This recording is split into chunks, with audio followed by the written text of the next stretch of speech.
हामिद एक बहुत ही काबिल और मेहनती नौजवान था जो शहर की एक बड़ी कंपनी में काम करता था। उसका मकसद सिर्फ पैसा कमाना नहीं, बल्कि अपने वालिदैन की खिदमत और एक बाइज्जत जिंदगी गुजरना था।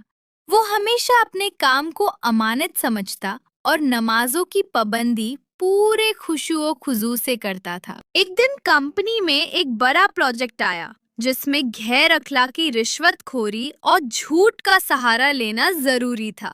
हामिद के बॉस ने उस पर दबाव डाला कि वो कागजात में हेर फेर करे ताकि कंपनी को ज्यादा मुफाद हो सके। हामिद के लिए ये एक बड़ा इम्तिहान था। एक तरफ उसकी महंगी नौकरी थी और दूसरी तरफ उसका ईमान। हामिद ने बहुत सोचा और फिर कुरान की वो आयत उसके जहन में गूंजी, और जो अल्लाह से डरता है अल्लाह उसके लिए निकालने की राह बना देता है। उसने साफ इनकार कर दिया कि वो किसी भी किस्म की खयानत का हिस्सा नहीं बनेगा। नतीजा वही हुआ जिसका डर था।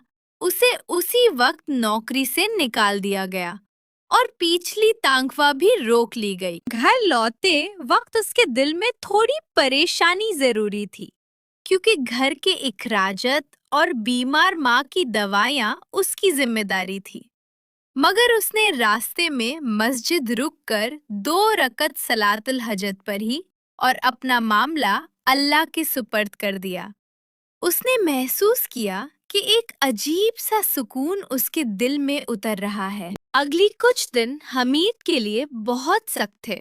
उसने कई जगह इंटरव्यू दिए, मगर हर जगह से नाकामी मिली। रिश्तेदार और दोस्त उसे मशवरा देने लगे कि आजकल के दौर में थोड़ा बहुत झूठ चलता है, लेकिन हमीद अपने फैसले पर कायम रहा।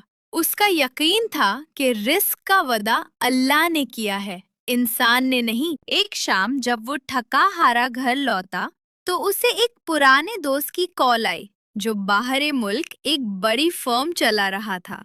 उसने बताया कि उसे एक ऐसे बंदे की जरूरत है जो ना सिर्फ काबिल हो बल्कि ईमानदार भी हो, क्योंकि वो पहले कई धोखे खा चुका था।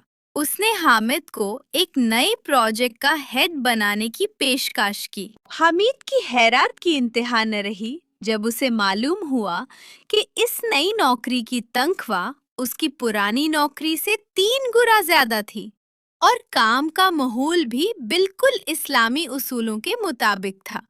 उसने फौरन सजदाए शुक्र अदा किया। उसे एहसास हुआ कि अल्लाह ने उसे उसकी कुर्बानी का बेहतरीन बदला दिया है। उसने नया काम शुरू किया और अपनी ईमानदारी से कंपनी को बुलंदियों पर पहुंचा दिया। वो अब पहले से ज्यादा सदका और खैरत करता था। उसने अपने इलाके में एक छोटा सा मदरसा और डिस्पेंसरी भी कायम की ताकि जरूरतमंदों की मदद हो सके। उसकी जिंदगी में बरकत ही बरकत थी।